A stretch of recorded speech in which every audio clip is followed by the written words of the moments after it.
ഞങ്ങൾ വലിയ ആർഭാടങ്ങളൊന്നും ഇല്ലാതെ പെട്ടെന്നുണ്ടാക്കിയ ഒരു ബിരിയാണിയാണ് കാണിക്കാൻ പോകുന്നത്. ബിരിയാണി ഉണ്ടാക്കുന്നത് കാണിച്ച് വെറുപ്പിക്കാൻ എനിക്ക് താല്പര്യമില്ല. ബീഫ് ബിരിയാണിയാണ് ഉണ്ടാക്കിയത്. ബീഫ് വെന്തോണ്ടിരിക്കുകയാണ്. ഇത് കാണുമ്പോൾ തന്നെ എനിക്ക് കഴിക്കാൻ തോന്നുക.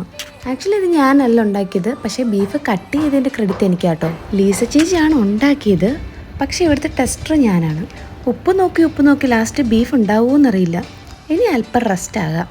അങ്ങനെ നോക്കിയിരുന്ന് ബീഫ് റെഡിയായി. ഇവിടെ വന്നിട്ട് ഫസ്റ്റ് ടൈമാണ് ഞങ്ങൾ ബീഫ് ബിരിയാണി ഉണ്ടാക്കുന്നത്. അങ്ങനെ ഫുഡെല്ലാം ഉണ്ടാക്കി കഴിഞ്ഞു. ഇനി അടുത്ത മെയിൻ പരിപാടി ക്ലീനിങ്. ഫുഡ് ഉണ്ടാക്കുന്നതിനെക്കാട്ടിലും കഷ്ടപ്പാടാണ് ക്ലീൻ ചെയ്യുന്നത്. അങ്ങനെ ഞാൻ ഞങ്ങളുടെ കിച്ചൺ മൊത്തം ക്ലീൻ ചെയ്തു. ഇനി ബിരിയാണി ഇങ്ങോട്ട് പോരട്ടെ.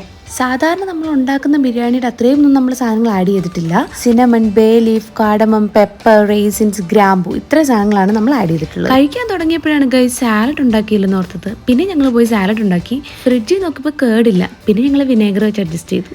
കഴിക്കാൻ സ്റ്റാർട്ട് ചെയ്തു ഗൈസ്. ഞാൻ അടിപൊളി ബിരിയാണി, ഒരു രക്ഷയില്ല. എന്നോട് മത്സരിക്കാൻ ധൈര്യമുള്ള ആരെങ്കിലും ഇവിടെ ഉണ്ടോ? ഈ കാര്യത്തിൽ എന്നോട് മത്സരിക്കാൻ ആരും വന്നിട്ടും കാര്യമില്ല.